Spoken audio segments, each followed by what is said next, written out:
Profoundly destabilizing news from the Middle East, where the Lebanese have just recovered the body of Hassan Nasrallah, the leader of Iran-backed Hezbollah, which the U.S. government considers a terrorist group, who was killed by an Israeli strike on Friday.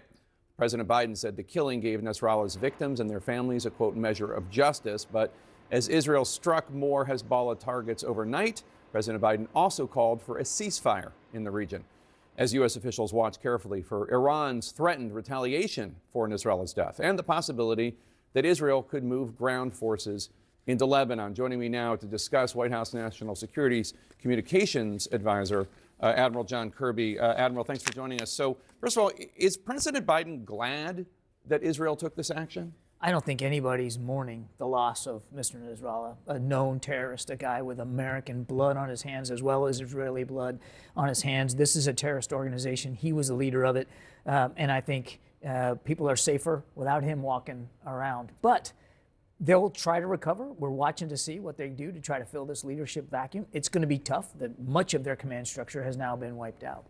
So the Israeli strike targeting Nasrallah flattened several large buildings in the heart of densely populated Beirut, the suburb of Beirut. Do you have any indication at all what the civilian death toll might be? I don't think we have an exact number, Jake. We certainly assume, in fact, I can go so far as to say we know that there are civilian casualties here. There's no question about that. I mean, dozens, hundreds, thousands? I don't think we can quantify it right now. We're in touch with our Israeli counterparts about that. Each single civilian death is a tragedy, and certainly, while, again, nobody's mourning Nasrallah's death, we certainly do mourn any loss of civilian life. So before President Obama gave the order for SEAL Team 6 to go in and take out bin Laden, there was talk of an airstrike against the compound, and the decision was made to not do so, A, because they weren't sure about the intelligence, and B, because they were worried about, Obama was worried about civilian casualties. The Israelis went a different direction. Obviously, their intelligence was solid. But do you think Israel made the right decision doing it the way they did it? Again, I think having decimated the command structure of Hezbollah certainly works to the Israelis' advantage. It's actually good for the region, good for the world. I'll let the Israelis speak to the decision-making process they made, why they chose to go this route.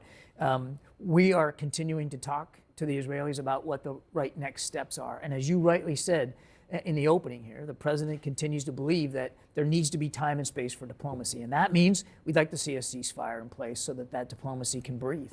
Iran condemned the killing of Nasrallah and said the U.S. is, quote, complicit in Israel's actions.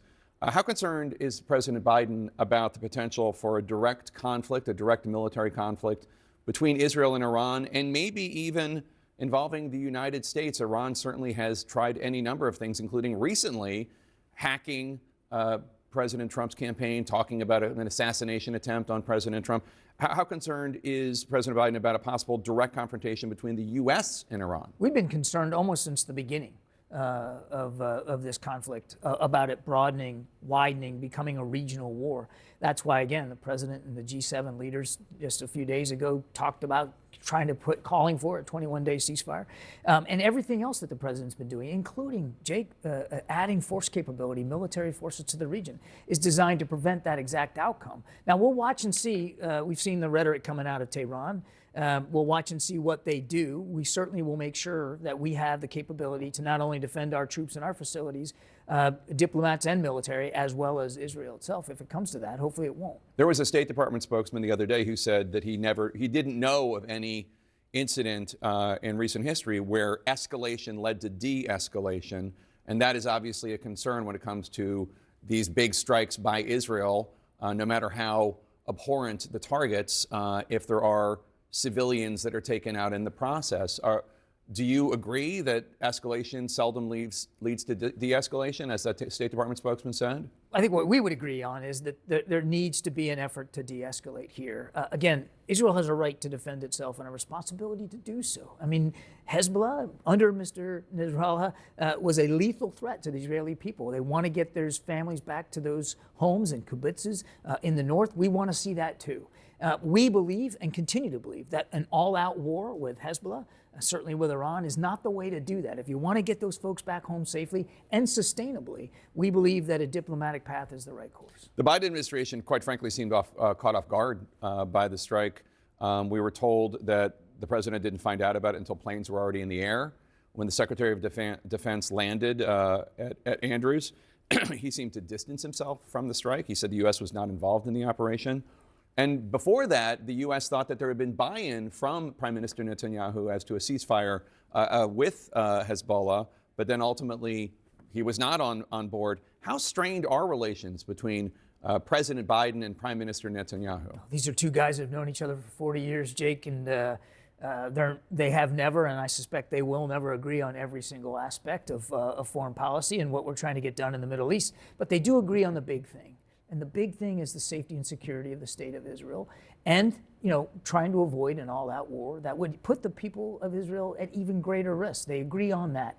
They're going to continue to talk, and they'll be candid and forthright with one another. Israel, I think sometimes it's easy to forget. It's a sovereign state, and it's a small state, and they live in a really tough neighborhood. And they suffered the worst terrorist attack in their history almost exactly a year ago.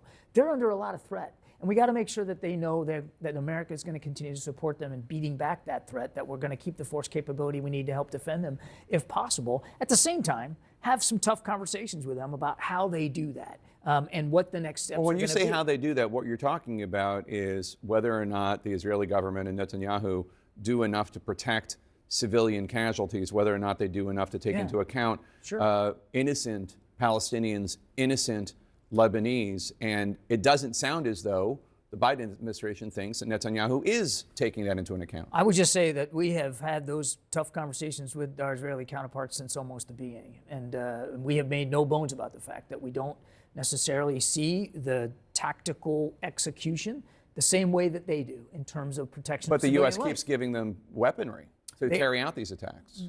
Our support for Israel's security is ironclad, Jake. That's not going to change. We are going to continue to make sure they can defend themselves. Again, this is an ally, this is a partner, and they are under attack every single day. If we were here in the United States facing those kinds of missiles and drone attacks from neighboring countries, I can guarantee the American people would want to make sure that we are doing what we can to protect them, and we are going to continue to do what we can to protect the Israeli people.